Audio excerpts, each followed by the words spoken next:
Hey there friends, Nibs again. Out here in the garage, a little bit of goofing around tonight, and I wanted to do a review for you guys on this new pistol I just picked up. It was recommended to me by one of the viewers on the channel, and I really want to say thanks for doing that.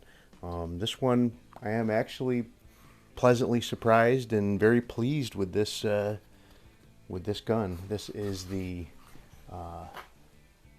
Snowpeak SP500, and this one is a break barrel.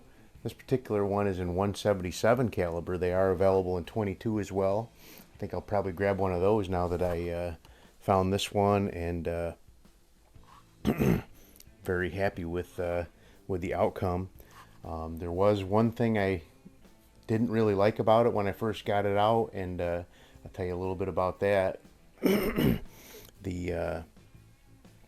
The trigger pull on it was just absolutely horrendous. It was, so if you ever watch my videos, go back and look at my videos on the Ruger, Umarex Ruger Mark IV, and you'll see that one. When I pulled that one out of the box, it had like a 9 or 10 pound trigger. This one was very close.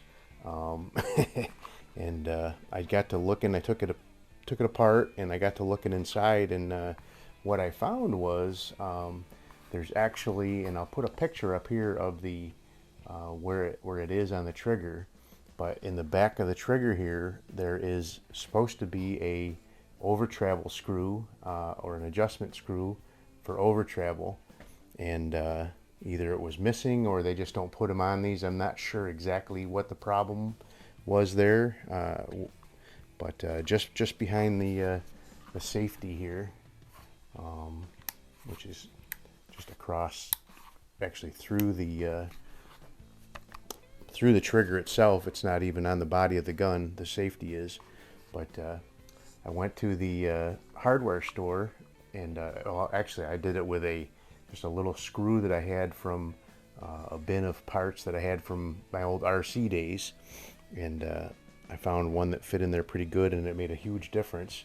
So I went to the parts store and I found a couple of Dorb screws that I thought might work in there, and the one that actually ended up working was a 440 3/8 inch, and I'll put a picture here of the skew and stuff from the store. I don't know if that'll help you or not, but I put that in there, and wow, what a difference. So with that new screw in there, no other changes, it went from, I didn't even measure it before, it was just so heavy and horrendous, but it went from probably 10 pounds, 8 to 10 pounds easy, down to a 2 pound 3.5 ounce trigger, and that is just super manageable on this little gun. So I am very happy with that now. I did mount up a little red dot. This is the new red dot I just did a unboxing on the other day, and really pretty nice on there, and it was shooting good with the open sights, but I definitely can shoot a lot better with this with a red dot. So so before we get to shooting, I did run this thing across the chronograph, and it's running right around 500 feet per second. I think it was 502. Here's the picture of the screen capture from the Caldwell chronograph, and it had 502 with, I think it was like 12 feet per second spread, which is pretty darn good for one of these real cheap budget Springers, and I think it's doing really good. Like I said, I am pleasantly surprised at its performance, and one thing I do like about it too is it's not pellet picky at all. And we're going to run it with two different kinds of pellets.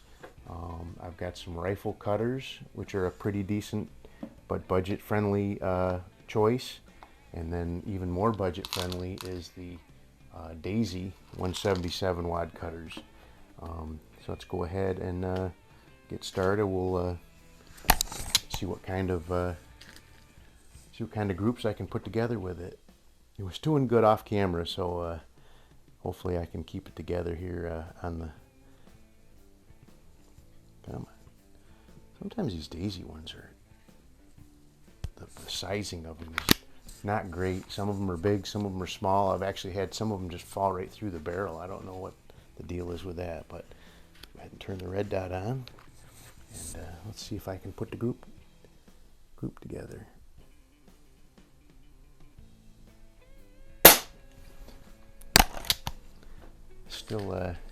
Still burning off the oil from the piston inside from doing from construction and stuff. I'm getting a little bit of dieseling smoke still out of it.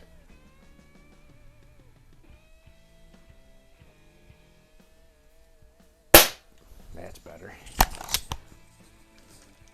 So that's the kind of shots I was getting with it off camera. That first one was a little bobble by me, but still keeping it on the target. So I would like to say thank you to Splatterburst Targets for sending over all of the targets we're using on the video for today. Another one right in the center. Yeah, that first one was definitely a bobble by me. I wouldn't even pay any attention to that first one. But another thing I like about this is you guys know that I absolutely loathe these automatic setting triggers. I'm an adult. If I need to put the safety on while I'm not going to shoot it, I can do that. But I don't need somebody to tell me that I need to have an automatic safety on and off. Come on.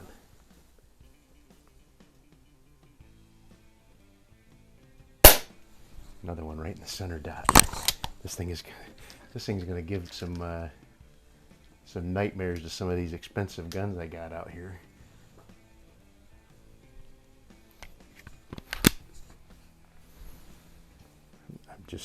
I've gotten myself to where I'm so used to oh, that was another bobble by me, but still not a bad shot at all.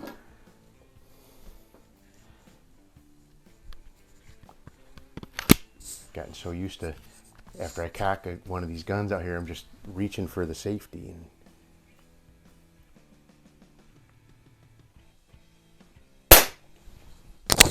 that's a great looking group. Let's do one more with these daisies, and then we'll move on to the rifle cutters. Do a quick group with those. But so you can get these. They're on eBay.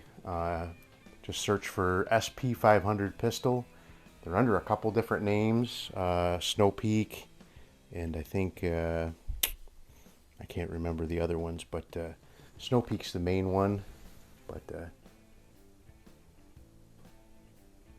yeah, there you go. So let's go ahead and try these rifle cutters up on a different bullseye here.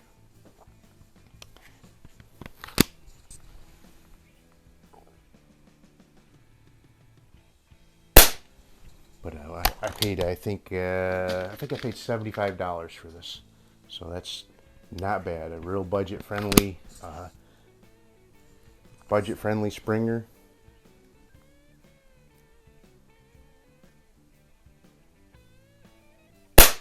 Oop. A little bit more than you pay for the Umarex Mark IV or the Browning Buckmark from Umarex, but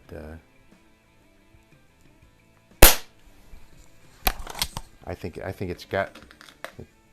it's really got them kind of smoked as far as performance goes in my mind. Better trigger, more power, and well, I mean, I put a red dot on that Browning Buckmark, and it's a fantastic shooting gun with that too, but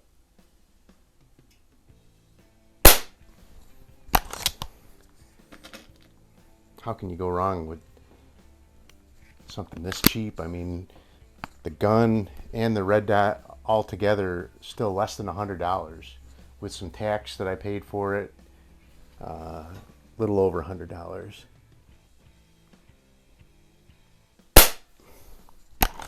Yeah, this gun's going to give